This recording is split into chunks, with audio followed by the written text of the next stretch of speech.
nos deux conférencières pour nous dire eh bien, pourquoi le debate brunch avant même de vous présenter. Le debate brunch, pour être complètement honnête sur la question, c'est une idée de Raimat, avec qui j'ai eu la chance de travailler il y a déjà de nombreuses années à l'Assemblée nationale du Bénin. Et il y a déjà 10 ans, nous avions agité l'idée de faire des choses ensemble. Simplement parce que Raimat a des initiatives dans le domaine du genre, a des initiatives au bénéfice des femmes, des filles, tout comme moi. Donc on s'est dit, pourquoi ne pas faire des choses ensemble? Parce que, comme on le dit, ensemble on est plus fort. Créer le débat sur une thématique d'intérêt et en discuter ensemble avec un public et puis échanger des expériences, des idées et des contacts aussi, pourquoi pas. Et la féminité, mais dans leur sens positif.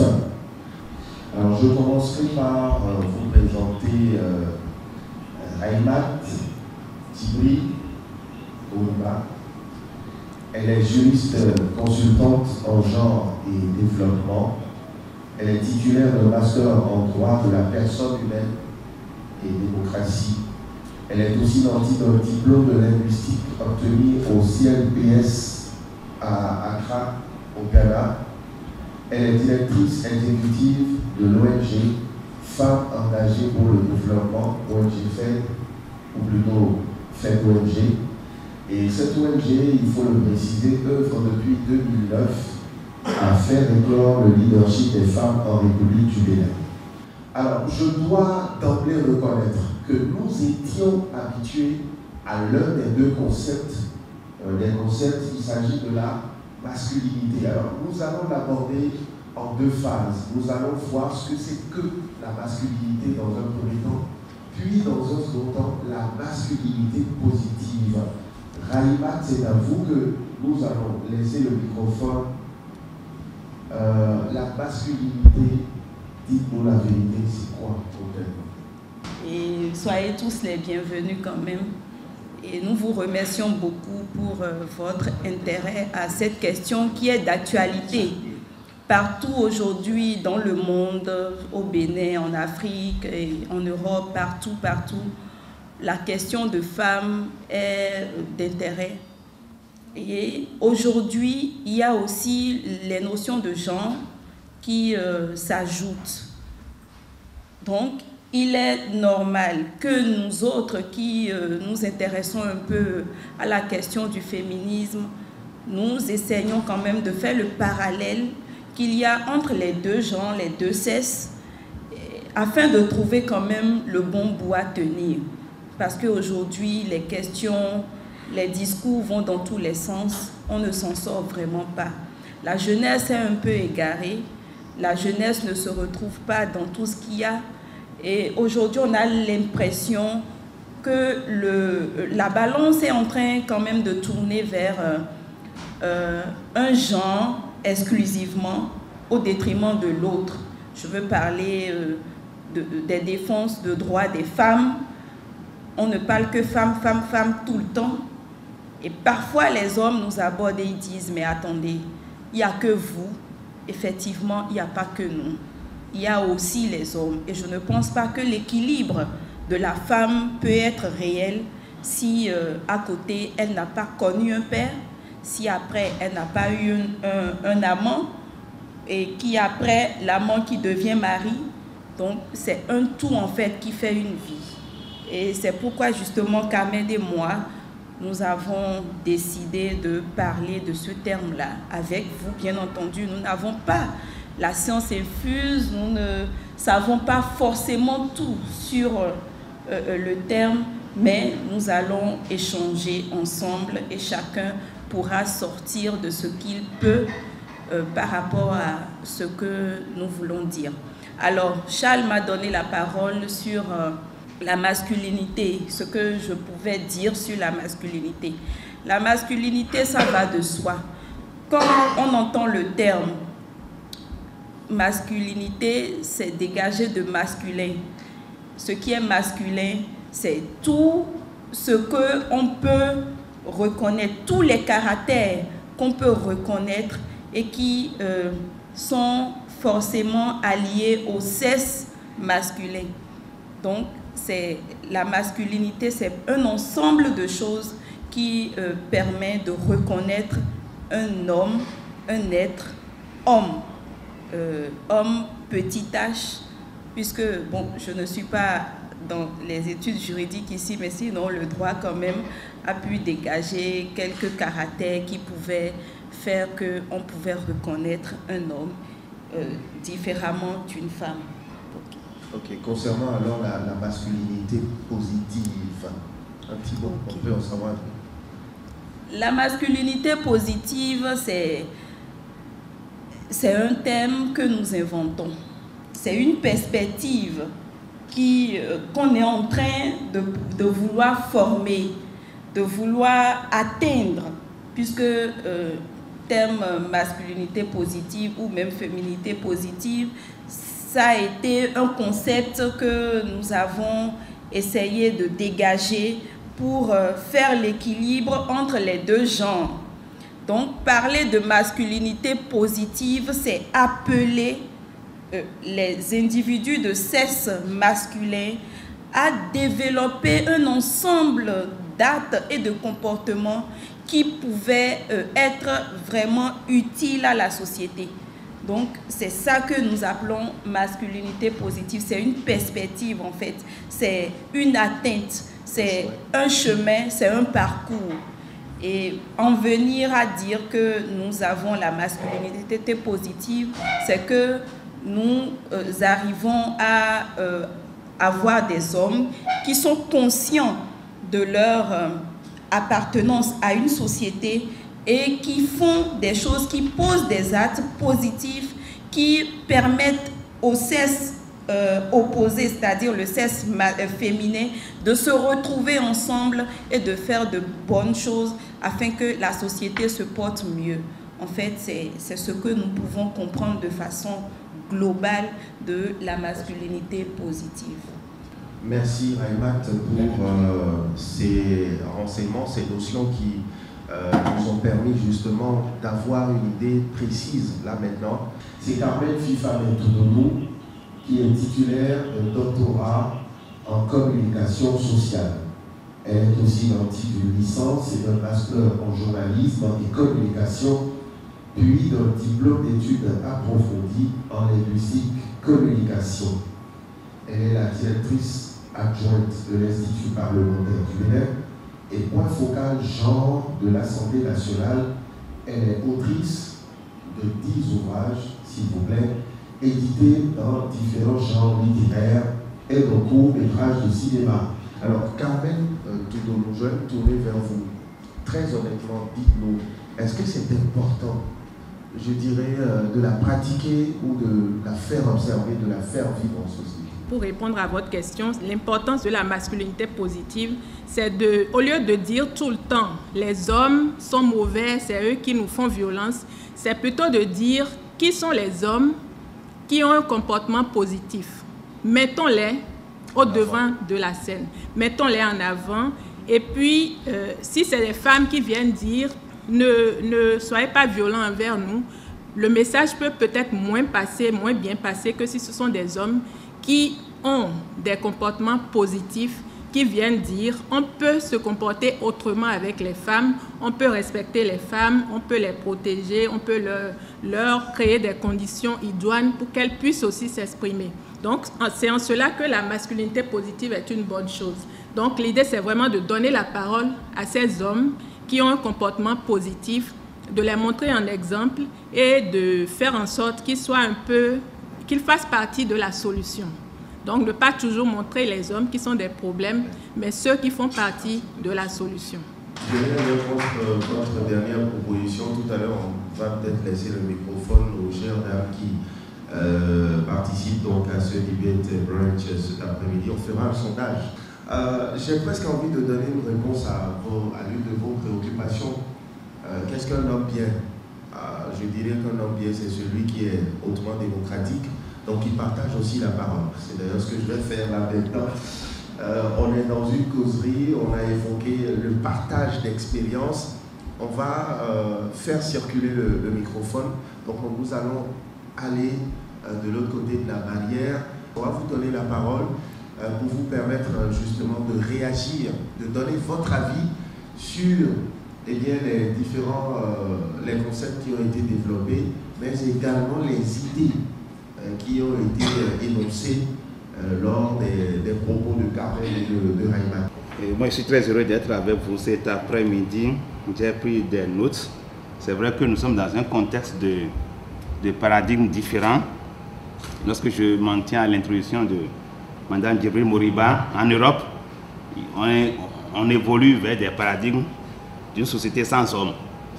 C'est très avancé de l'autre côté, mais vous affirmez la nécessité d'un parterre qui structurerait l'équilibre de la société. Donc, mais ils ne sont pas dans cette perspective de l'autre côté-là.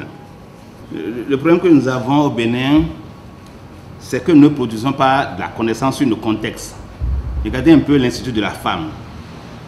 On n'a pas dit Institut du genre, mais Institut de la femme. Donc tout est monté on a l'impression que c'est une arme pour traquer les hommes. Ouais, une arme pour traquer les hommes, et les hommes resteront davantage dans leur petite culotte face à la montée en puissance de ces paradigmes nouveaux portés par les politiques au Bénin. Mais n'importe qui se lève, moi je m'insulte toujours comme ça, vous ne connaissez pas, quand vous dites tabou d'accession, c'est bon, vous ne connaissez pas la société africaine.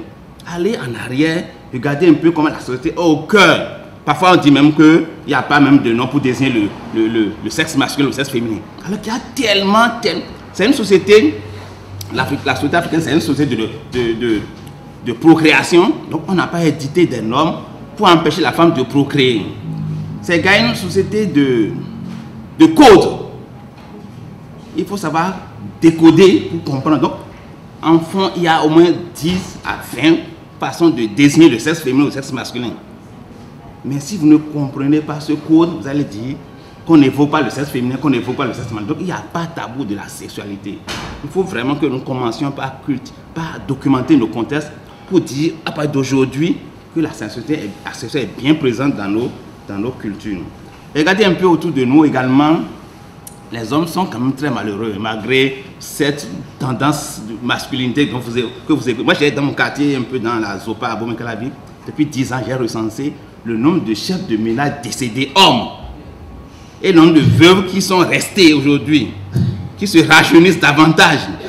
Pourtant, l'écart hommes et femmes, c'est 4 ans, non? Comment on appelle ça en démographie? 4 points. Voilà. Pourtant, comment expliquer cette surmortalité masculine?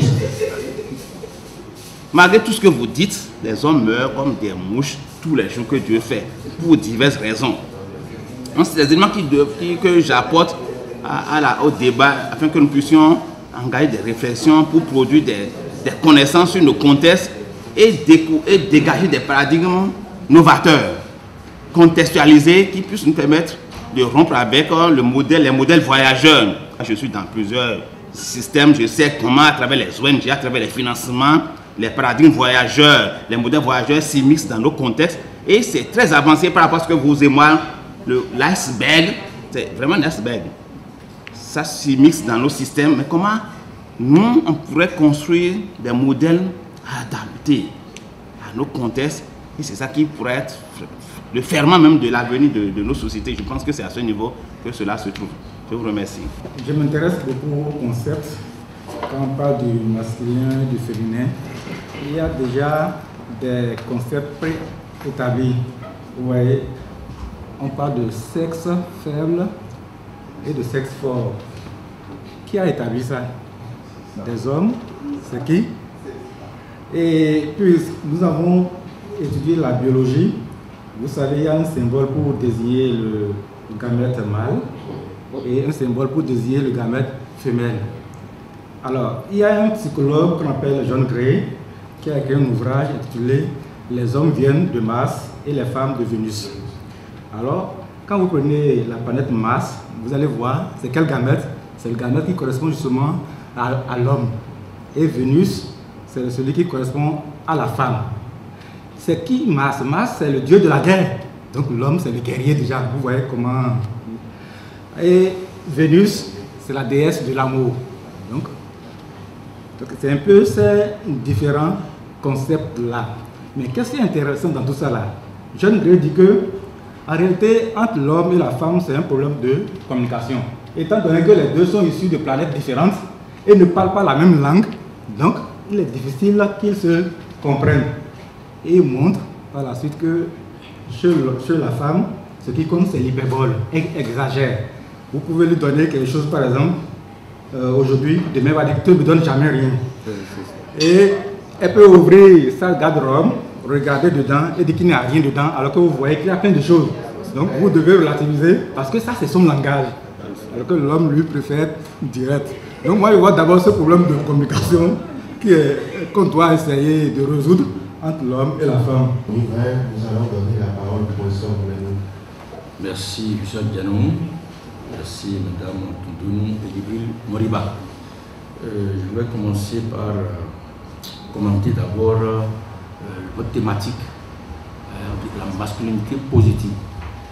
La thématique même a un présupposé. C'est comme si, bon, naturellement, la masculinité était négative. Si on parlait statistiquement, c'est comme si, bon, la plupart des hommes, époux, ou dire précisément les choses, sont mauvais, ils sont violents vis-à-vis de leur... Si c'est comme ça dans leur réalité. Bonjour, c'est un sociologue, peut-être qu'il pourra intervenir encore tout à l'heure pour dire si c'est vraiment statistiquement un comportement majoritaire, cette masculinité négative-là. Ensuite, le concept de masculinité, il faut se dire également que c'est un concept transversal, hein, transgenre. Parce que vous n'êtes pas sans savoir qu'on parle chez nous des non-sous et des sous-non aussi. Donc on peut avoir une femme très masculine qui va être un problème pour son mari d'ailleurs, et peut-être un homme un peu efféminé qui va être faible et dominé par son épouse. Donc il faut voir également ce problème sous cet angle-là. Et pour terminer, Dr. Toudoun, est-ce que lorsque vous parlez de masculinité positive là, avec comme présupposé que la masculinité est forcément négative, vous pensez à votre livre Orgasme douloureux? C'est ça. Je pense qu'on a beaucoup d'informations sur le sujet et on a aussi déjà un état des lieux qui montre quand même le déséquilibre qui existe et qui a été nourri au fil des années. Bien que nous acceptons quand même qu'il y a des dynamiques qui font évoluer les choses, même si ce n'est pas très rapide, on est dans un processus de changement. Et un processus de changement, ça prend du temps. Mais avant d'aller sur mes expériences, j'aimerais rebondir un peu sur une partie de l'introduction où Madame abordait la question de pouvoir qui accentue les inégalités. Il y a le pouvoir, mais il y a aussi d'autres éléments. Il y a la connaissance, il y a l'information, il y a la force physique aussi qui agit. Et tout dépend des situations dans lesquelles on se retrouve. L'expérience de la force physique aujourd'hui, quand on prend les travaux champêtres, en termes de superficie à emblaver, en termes de capacité de production, on est encore dans une société où la production n'est pas très mécanisée, où ça sollicite de la force humaine pour travailler la terre, pour exécuter toutes les opérations culturelles. Et on est d'accord que la force physique de l'homme et de la femme n'est pas la même. Il y a du rose sur la grande surface de noir. C'est ce que j'ai retenu. Je vais vous laisser le microphone, vous allez réagir. Le premier qui disait que bon, le concept de genre que j'avais précédemment annoncé, l'équilibre qu'il doit avoir dans les sociétés Bon, en Afrique, au Bénin, on l'a encore, mais ailleurs, sous d'autres cieux, ce n'est plus ce qui se fait. Effectivement, les concepts ont évolué, mais nous, dans notre contexte, nous sommes toutes africaines. Et j'annonçais aussi que nous, le brunch, c'est pour donner un ton africain. Nous sommes béninois, nous sommes africains. Et je pense que c'est l'africanité qui prime aujourd'hui et qui doit se valoriser. Et je pense qu'aujourd'hui, il faut réfléchir, il faut penser africain. Et c'est ça ce que Carmen et moi, nous voulons promouvoir. Nous voulons promouvoir l'africanité, c'est-à-dire les valeurs dans les sociétés. C'est ça qui nous intéresse. Et à côté de ces valeurs-là que nous défendons aujourd'hui, féminité, masculinité, il y a encore des efforts à faire. Les femmes, elles ne sont pas parfaites et les hommes aussi ne sont pas parfaits. Mais il faut pouvoir trouver l'ancrage pour que les sociétés se portent mieux. Mesdames, entre masculinité séductrice et persuasive, d'une part, et masculinité négative, qu'est-ce que vous préférez? Merci. Le professeur Roumenou demandait le choix qu'on pouvait faire entre la masculinité séductrice et la masculinité persuasive. Les deux ensemble contre la masculinité négative. Qu'est-ce que vous préférez? En fait, je pense que c'est un terrain glissant sur lequel je ne veux pas me prononcer, mais forcément, la femme, de toutes les façons, est une espèce particulier et l'homme également est une espèce particulier. Nous ne sommes pas pareils. Nous ne sommes pas ici pour dire que la femme doit faire exactement comme l'homme. D'ailleurs, quand on arrive à faire exactement comme l'homme, il n'y a plus d'équilibre. Donc, on revient encore à la dérive où on est dans le transgenre. Je pense que la femme est l'être de beauté, est l'être de séduction, justement. Et moi, je suis passionnée de beauté. Charles l'avait dit précédemment. Donc, une femme qui ne peut pas manifester sa féminité, moi, je ne suis pas dedans. Un homme également qui ne peut pas manifester sa masculinité, je ne le vois pas en tant qu'homme. En vérité, il faut l'équilibre. Il faut l'équilibre et donc la masculinité séductrice, je suis complètement d'accord. Un homme qui ne peut pas faire des avances à une femme, qui ne peut pas dire à une femme qu'elle est bien habillée, qu'elle se porte bien, je pense qu'il lui manque quelque chose. Et persuasive forcément, parce qu'il faut qu'il puisse convaincre sa partenaire de ce qu'elle doit rester son épouse, par exemple. Donc c'est des choses, je pense, qui donnent un ton positif à la société. On ne peut pas vouloir qu'un homme soit comme une femme ou qu'une femme soit comme un homme. Nous sommes là justement pour chercher le terrain d'équilibre qu'il doit avoir entre les deux genres.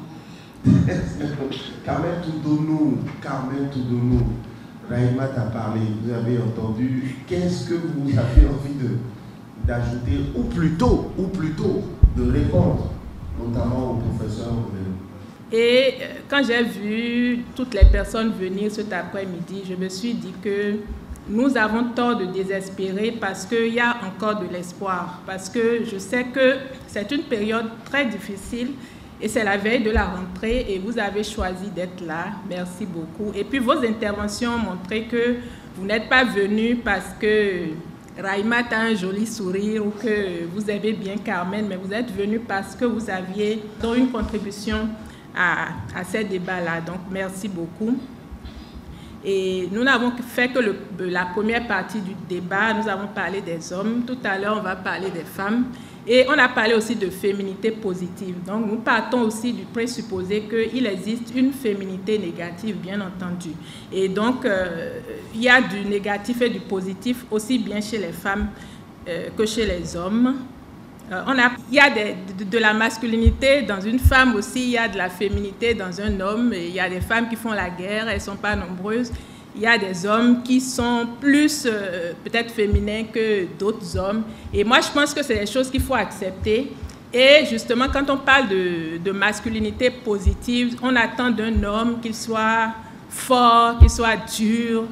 Mais nous voulons aussi que les hommes cultivent aussi leur part de douceur, leur part de tendresse et qu'ils puissent donc aller vers les femmes aussi avec cette tendresse et cette douceur, tout en étant persuasif et séducteur, comme le veut le professeur. Alors, nous avons parlé de déséquilibre. Effectivement, madame a raison de le dire. Il y a un déséquilibre, c'est un fait.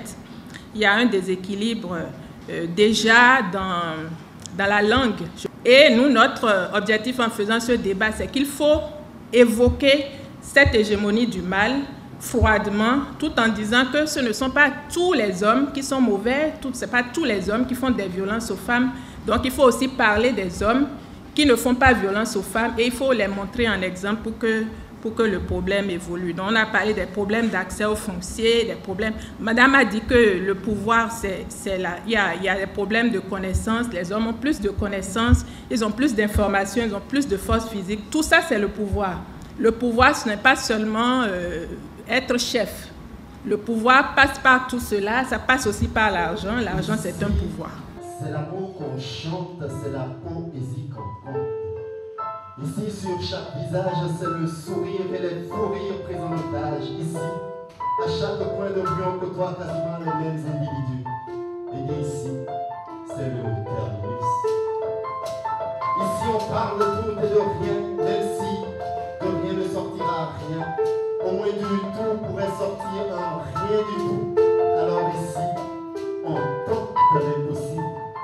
Et comme le dirait l'autre, on vit l'impossible. Ici, l'Afrique a ses réalités que la réalité elle-même ignore en réalité. Oui, ici. Pour parler comme les Ivoiriens, il y a quoi dedans? Concrètement, que doit-on retenir? Que doit-on savoir sur la féminité d'une part et ensuite sur la féminité positive? Pourquoi? Parler de la féminité, en fait, ça vient logiquement. Si on parle de masculinité, on va parler de féminité parce que nous sommes dans une société où traditionnellement l'homme et la femme se mettent ensemble pour donner l'enfant. Donc on a les hommes, on a les femmes. Et quand on parle de féminité, c'est le caractère de ce qui est féminin. Et la féminité va englober tous les, comme on le disait tout à l'heure, toutes les attentes stéréotypées de la société par rapport aux femmes. Donc si on parle de virilité pour les hommes, on s'attend à ce que les femmes ne soient pas viriles et qu'elles soient douces, qu'elles soient compréhensives, tout ce que vous voulez. Donc ce sont toutes ces attentes stéréotypées donc, de Vénus, de la société par rapport aux femmes. Alors pour parler du concept de féminité positive, c'est un concept que nous avons inventé, que nous sommes en train d'inventer devant vous. Parce qu'on parle tout le temps de masculinité positive. Et puis nous nous sommes dit que si on parle de masculinité positive, il faudrait parler de féminité positive. Pour rejoindre le présupposé dont parlait le professeur Moumenou tout à l'heure, si on ne parle pas de féminité positive, c'est qu'on a un présupposé, c'est que la féminité est forcément positive. Alors qu'il y a aussi une féminité négative. Donc, nous avons essayé de théoriser, je dirais, ce concept de féminité positive pour dire que, en fait, les violences dont nous avons parlé, les problèmes qui se posent aux femmes, nous l'avons dit, sont en général le fait des hommes, mais pas toujours. Les femmes aussi, à leur niveau, posent des problèmes aux femmes. Nous nous sommes dit que les femmes font violence aux femmes à deux niveaux. Le premier niveau, c'est qu'une femme va se faire violence à elle-même en tant que femme. Comment? Parce que les femmes n'ont pas toujours confiance en elles. C'est-à-dire que les femmes vont vivre leur féminité comme quelque chose de négatif. Donc, elles ne se font pas confiance en tant que personne, elles manquent d'assurance, elles se décrédibilisent. Et l'autre niveau de violence des femmes à l'encontre des femmes, c'est que les femmes vont faire violence à d'autres femmes. Et on connaît bien le concept de la belle-mère sorcière. Tout le monde connaît ça. Donc, il y a tous ces problèmes qui se posent entre les femmes. Et donc, des femmes qui vont décrédibiliser d'autres femmes, des femmes qui vont faire du mal à d'autres femmes, ainsi de suite. Donc, nous avons essayé de mettre tout ça là dans la féminité négative pour dire que désormais, il faudrait que les femmes, en tant que personnes, se considèrent elles-mêmes comme des êtres humains à part entière et qu'elles ne soient pas des obstacles ou des ennemis pour d'autres femmes. Voilà un peu ce que nous avons mis dans le concept de féminité positive. Donc là au moins c'est clair hein, à tous les niveaux à propos donc Oui, je voudrais compléter quelque chose par rapport au débat tout à l'heure sur la masculinité positive. Il y a une personne dans le public qui m'a dit de parler d'un aspect très important que nous avons occulté. Donc la personne a dit qu'il y a des hommes qui tombent amoureux d'une femme, par exemple, ils tombent amoureux d'une femme parce que cette femme a des qualités, ils épousent cette femme, et puis à partir du moment où cette femme devient sa femme, son épouse, ses qualités ne sont plus des qualités. Donc il attend de cette femme d'autres qualités.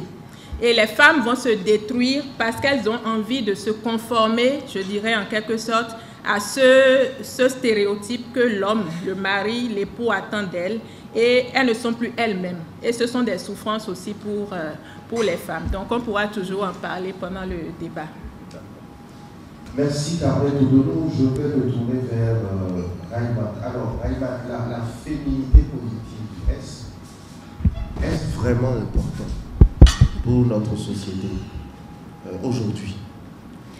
Alors, je me réjouis que cette question s'adresse justement à moi parce que j'avais déjà fait cette réflexion avec un certain nombre de femmes. Elles sont d'ailleurs, quelques-unes se retrouvent là, ici présentes, sur la question de comment vraiment manifester une féminité positive. Nous avons apporté une solution. Et cette solution s'est retrouvée dans le concept que nous avons développé, que nous avons dénommé le concept de la renaissance de la femme. Au-delà du changement de mentalité, nous avons demandé que la femme ait une vision éclairée d'un nouveau type de leadership. Parce que quelque part, précédemment, j'ai entendu que l'Institut, par exemple, de la femme est quelque chose qui discrédite quand même un peu l'homme. Parce que quand on dit Institut de la femme, c'est comme si dans notre société, il n'y a que les femmes.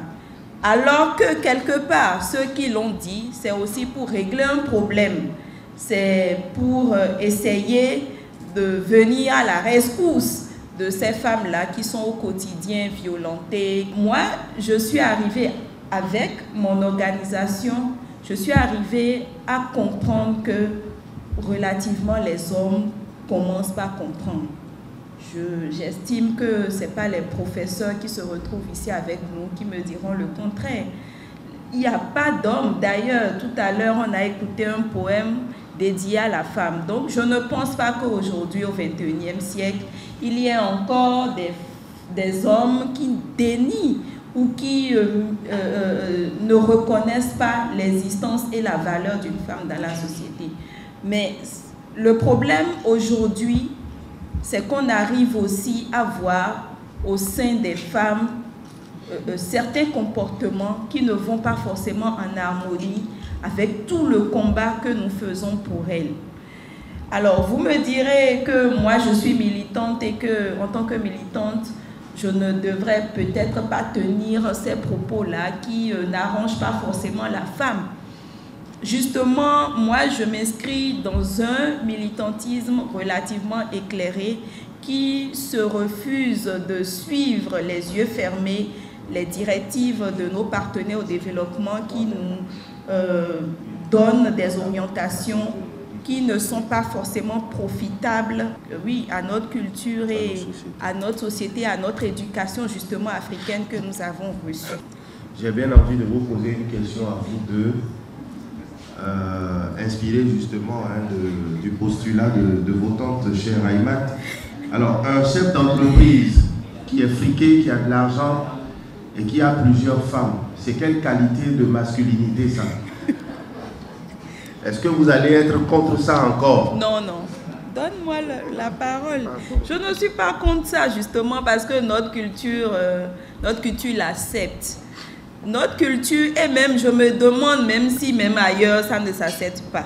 Parce que s'ils ont pu créer le concept de maîtresse dans les cultures occidentales, c'est qu'eux aussi savent qu'ils ne sont pas, ils sont mariés à une femme, mais ils ne sont pas pour une seule femme. Donc, du coup, quand on dit d'habitude que c'est en Afrique qu'on accepte la polygamie c'est mondial et universel. Je ne dédie pas ce concept-là à l'Afrique exclusivement. Du moment où nous partons de l'acceptation que nous sommes 52% de la population des femmes dans notre pays, est-ce que 52% contre le reste de pourcentage donne le loisir à un homme de rester sur une femme, par exemple? Je ne pense pas. De l'action que vous souhaitez, sur laquelle vous insistez très sérieusement en faveur donc, des femmes. Raïmat, avant d'ouvrir le débat, on a parlé là de l'importance de la féminité positive. Que doit-on faire pour en faire la promotion auprès du plus grand nombre? Ou bien vous estimez que ça va, c'est bon, la féminité positive, c'est déjà su de tout le monde? Si ce n'est pas le cas, il faut la promouvoir. Alors comment le faire? Moi, je pense qu'il n'y a pas une promotion spéciale à faire pour manifester la féminité positive. Tout part de l'éducation, tout part de l'information.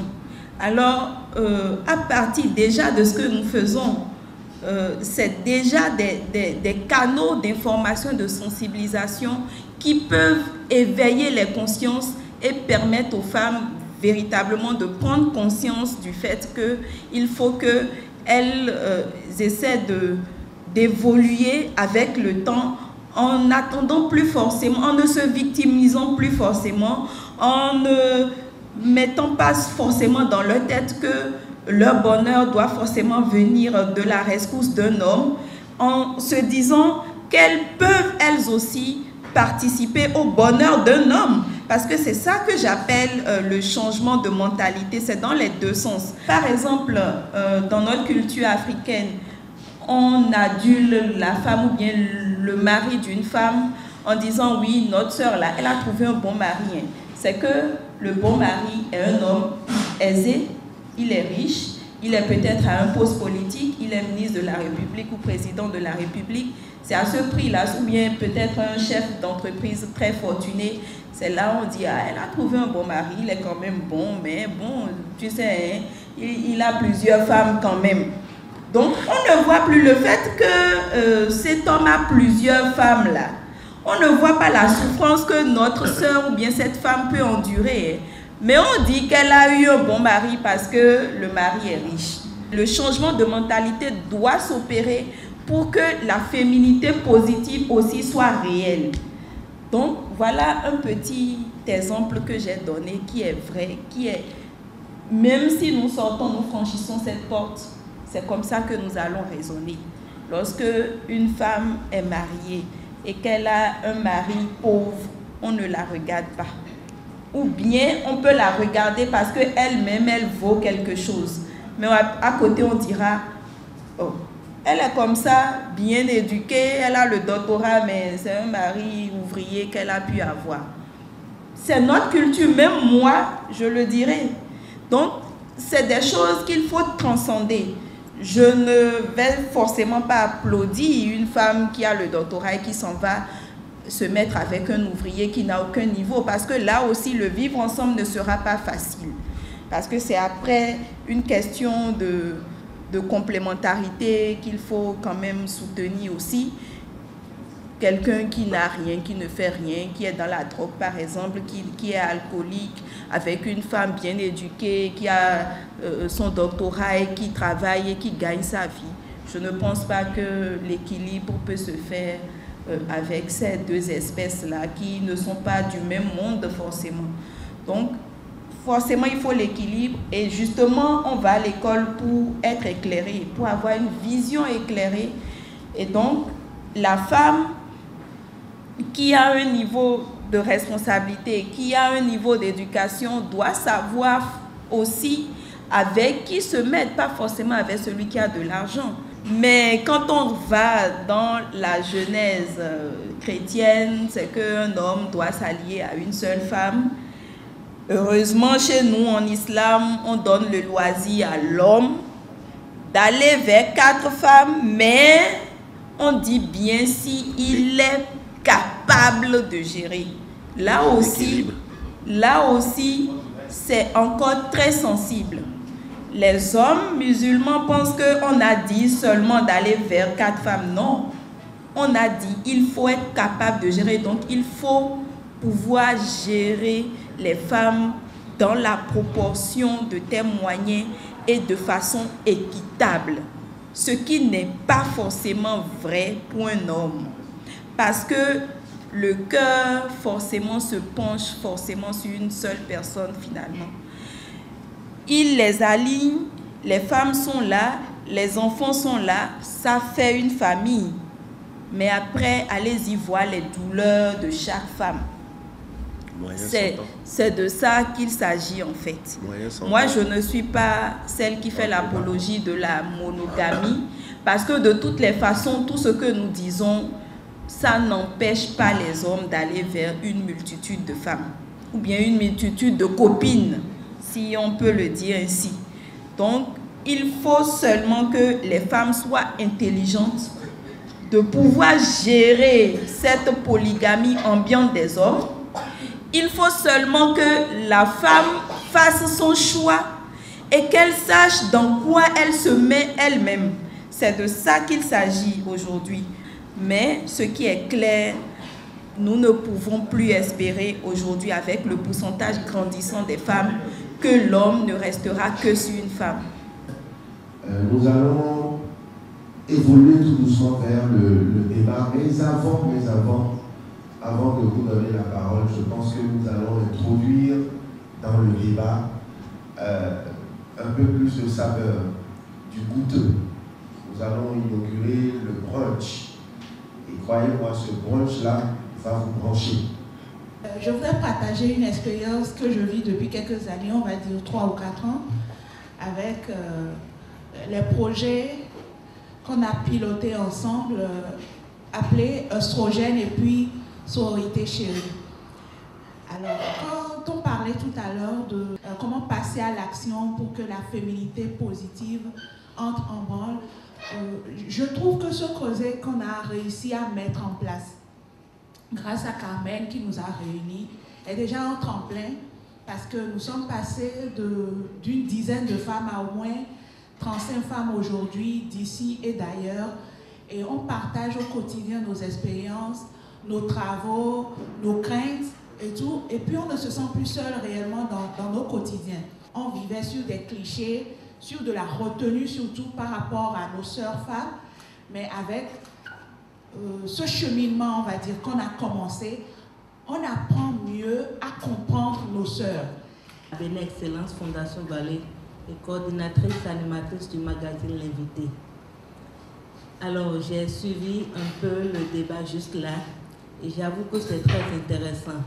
Nous sommes dans les temps modernes, mais déjà, nous devons comprendre que même dans le passé, nos grands-parents disaient à nos mamans que à Sotoen, à Souté, nous comptons. Et aujourd'hui, nous aussi, on nous a dit ça. Et donc, les parents cultivaient déjà dans le passé le travail chez la femme. Et moi, je pense aujourd'hui que parler de féminité positive, ça passe avant tout par là. Travailler dignement, mais mes enseignants de l'université sont là. C'est ce qu'ils nous ont appris.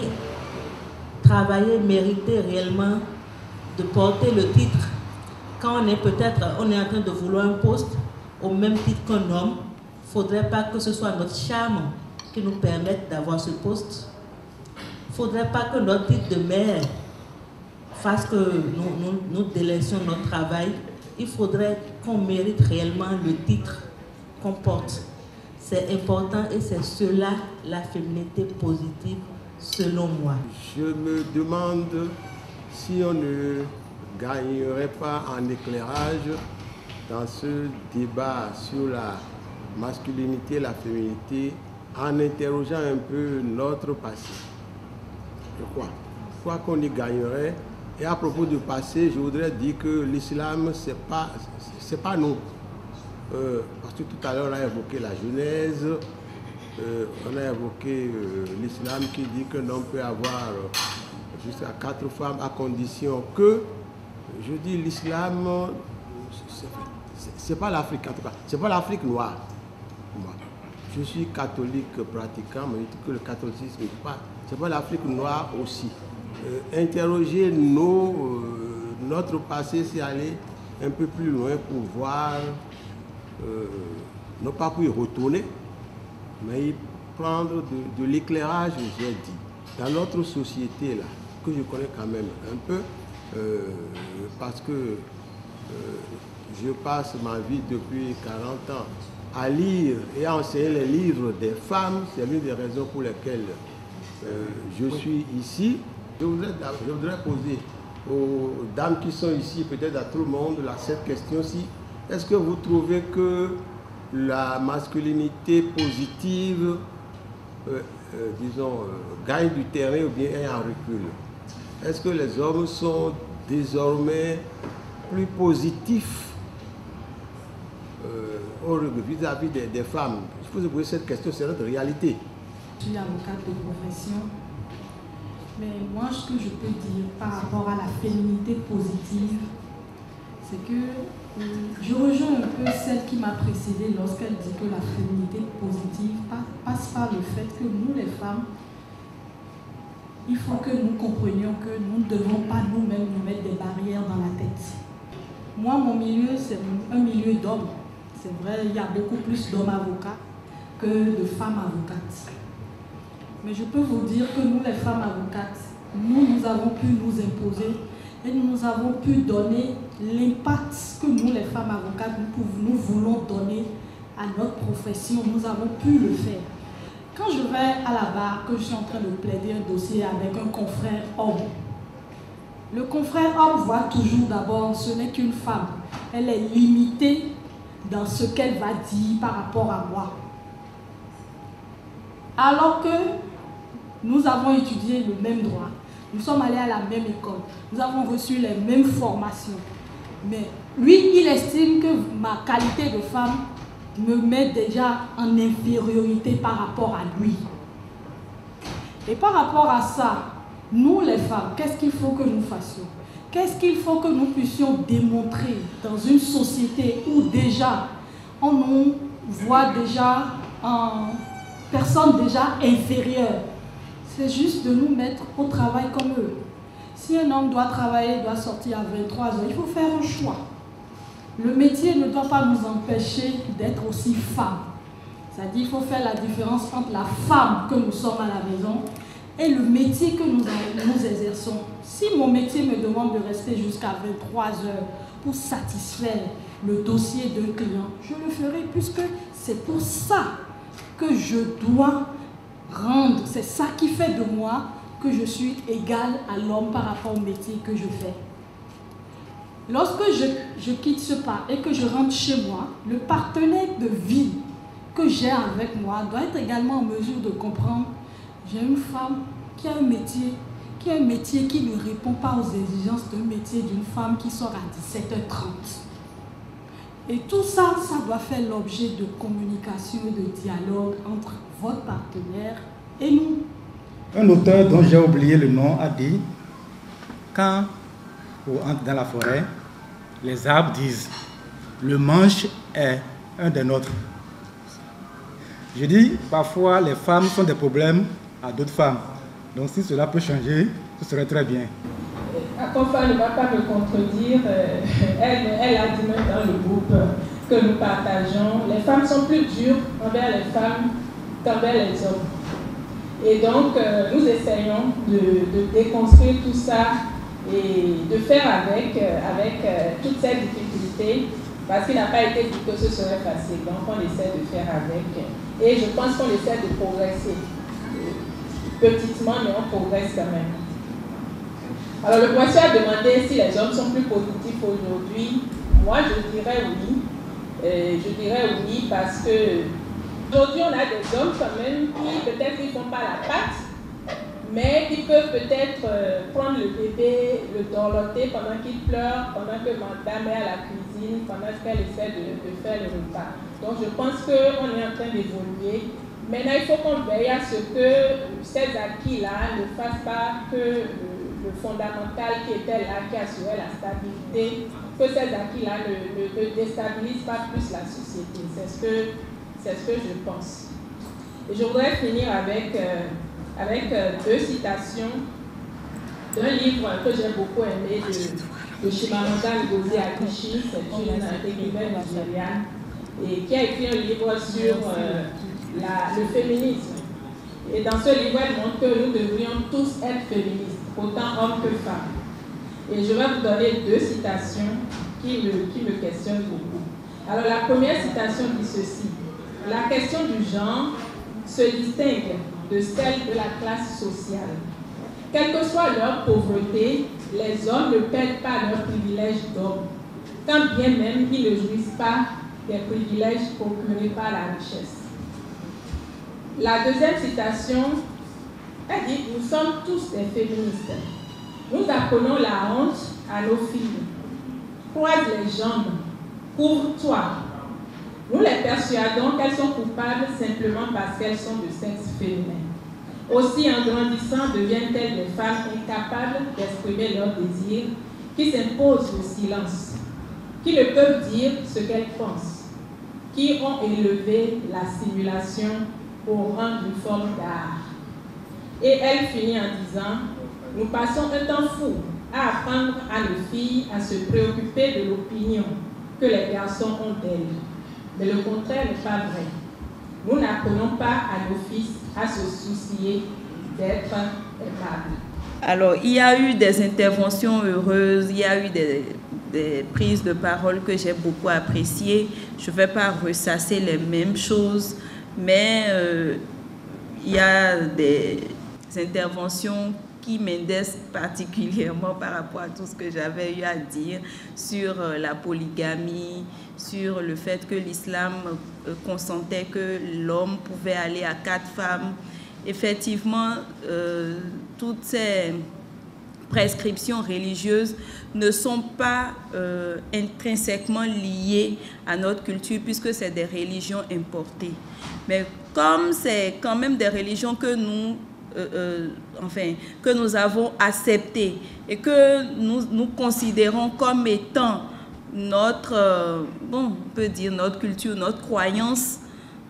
Donc c'est pour ça que je me suis fondée là-dessus. Mais si nous allons, nous dépassons ces religions et que nous allons vers notre pratique endogène, je ne pense pas qu'il y ait quelque part en Afrique ou bien au Bénin un homme qui acceptait seulement une femme. Puisque quand nous allons dans la royauté, les rois, l'histoire des rois que nous avons lus, que nous avons entendus, c'est que tous ces rois, ils avaient des nains. Quand nous allons à partir de la religion, de la culture d'Abomey, il y avait des nains tout autour du roi. Donc on ne les appelait même pas femmes de roi forcément, c'était des femmes qui devaient s'occuper de la royauté, de tout ce qui concernait le roi et tout. Donc tout ça, c'est des choses qui pouvaient nous conforter à comprendre que le monde, la culture africaine, la culture béninoise notamment, n'est pas fondée sur la culture d'un homme, une femme. C'est un homme et des femmes. Maintenant, l'homme avait des préférences. Il avait une préférence parmi cette multitude de femmes. Et c'est peut-être à partir de là qu'on pouvait dire c'était la chérie du roi, c'était la petite femme du roi. Il y avait même ça, il y avait cette culture-là de petite femme. La petite femme du roi, justement, était celle qui avait tous les privilèges du roi. C'est à elle que le roi confiait ses plus tendres secrets. Et c'est ça qui suscitait jalousie avec les femmes aînées, justement. La femme est venue compléter l'homme. Donc, du coup, ce principe d'égalité absolue que nous recherchons, Je pense que c'est un vain parcours qu'on fera. On ne va pas vraiment réussir cette égalité absolue. Par contre, je suis dans l'égalité juridique qui dit que l'homme et la femme sont égaux en droit, justement. Mais ils ne sont pas égaux dans leurs espèces. Ils ne sont pas égaux dans la pratique sociétale. Puisqu'il y a par exemple des pratiques endogènes, quand on va dans le vaudouisme ou dans autre chose, il y a des lieux sacrés où l'homme peut mettre les pieds, mais la femme ne peut pas mettre les pieds. Je suis de culture Bariba, donc je sais très bien ces choses-là. Il y a des choses que l'homme peut faire. Il y a des rituels qu'on autorise facilement l'homme à faire, mais on va dire que la femme ne fait pas ça, par exemple. Ou bien quand vous êtes dans une famille, il y a peut-être des choses, on vous dira c'est votre père qui peut le faire pour vous et non votre mère. Donc voilà autant de réalités que nous avons en Afrique et au Bénin qui ne nous permettent pas forcément de dire que la femme est égale à l'homme sur des principes sociétals. Mais en droit, la femme peut s'asseoir comme l'homme, la femme peut réfléchir comme l'homme, la femme peut apporter des solutions comme l'homme, elle peut être son complément dans la vie de famille, dans le foyer, exactement comme l'homme, mais il y a quand même des différences. Moi, je préfère parler de différence que de parler d'égalité. Je referme ce debate brunch de ce 16 septembre 2023, toute première édition. Je voudrais une fois de plus qu'on applaudisse Raimat Djibril Moriba pour l'initiative et sa comparse également pour le soutien et pour l'implémentation. Je retiens que les uns les autres, nous repartons ce soir avec des idées nouvelles, mais également chacun en ce qui le concerne, chacun en son genre, avec un nouvel élan, chargé que nous sommes désormais de mission commune, à savoir promouvoir coûte que coûte, eh bien, les deux formes de genre, la masculinité et la féminité, mais dans le sens positif. Donc c'est ce travail-là, je pense que chacun de nous va devoir faire dans son environnement immédiat afin d'impulser ce nouveau modèle, ce nouveau paradigme, afin que notre société, ma foi, s'en porte mieux. Merci à Happy Universe. J'aurais, s'il vous plaît, qu'on applaudisse cette charmante dame, la responsable, pour l'accueil à nous réservé et surtout les agréables moments que nous y avons passés. Merci à toutes et à tous.